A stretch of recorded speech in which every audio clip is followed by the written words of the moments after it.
Hey everybody, my name is Christian De Napoli. I'm a Tier 2 engineer here at Viirtue, and today I'm going to unbox the most popular Yealink model, the T54W. So we're going to start opening the Yealink box, and right at the front, it's always going to be the quick start guide, which I'll talk about in a second, and then a flyer on how to use Yealink handsets and just other opportunities. In the shot, you'll see there's an extra screen that comes with that one if you prefer to get a little fancy with it. Now starting off with the quick start guide, it's multiple languages, talks about all the peripherals that come with the phone, the handset obviously. Now the phone comes in a nice protective slip, which I usually prefer. Sometimes they come off in shipping. This little part here in the corner comes off during shipping, but I always recommend clients leave this on. So the phone always comes in very packaged very clean. Comes with Ethernet cable, the phone cable itself to connect to the handset. Everything comes in the same material sleeve that the phone did, so nothing comes in scratched. The client always gets a nice experience when opening the phone. So the first thing I always like to do is put on the back stand. So on the back there's two tabs that match the two tabs on the stand, and then you're gonna push it in. It does take a little bit of force, I'll be honest. Same thing with the handset, same sleeve. It's very nice, never comes in scratched. Always dock it when I get the cord ready. Now the coil is a little intimidating because sometimes the sleeve gets stuck when you try to take it out. You want to keep it loose and push one of the ends through, so then you can just slink it off. The shorter end of the cord is what actually goes onto the handset. So you'll slide it in and then dock it on the phone. Now you'll bring this around to the back, and the cord for the handset matches the shape of the handset there. And then there's a groove here that the longer part of the cord goes into.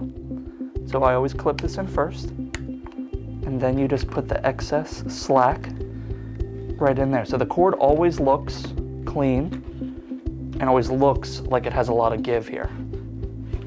And that's how you really unbox and set the phone up. And then the next step is going to be actually plugging it in and getting all the software configured right. So now I have the phone fully unboxed. Now the first thing you're going to want to do is plug in the power cord. So a 2-amp charger is what this takes. It's usually 5 watts regardless. Today we're going to be using the Wi-Fi enabled portion. I'm not going to plug in an Ethernet cord, which goes in the back. Okay, so the phone has come up now. This is the first screen that always comes up for the Wi-Fi enabled models. It's the Wi-Fi assistant. Now it's going to search, and we're going to hit this button here for Wi-Fi list, and we're going to see all the networks that are available. Now for our test, we would use the Viirtue guest network, and then you would have to type in the password. So there's just 4 buttons here. They change depending on what menu you're in. So for our password, it's be our guest, you would type that in, and you would have to change between capitals, numbers, or symbols with that button. And you would use the keyboard just like you would on an old school BlackBerry to type in. Okay, so now that we have the Wi-Fi set up, you can see that by the green indicator here. So now would be the next step is accessing the admin portal. So you're gonna go to menu, and we're gonna go to advanced. Now when you buy any Yealink phone, no matter what, if it's brand spanking new, the password's gonna be admin, and the username is also going to be admin.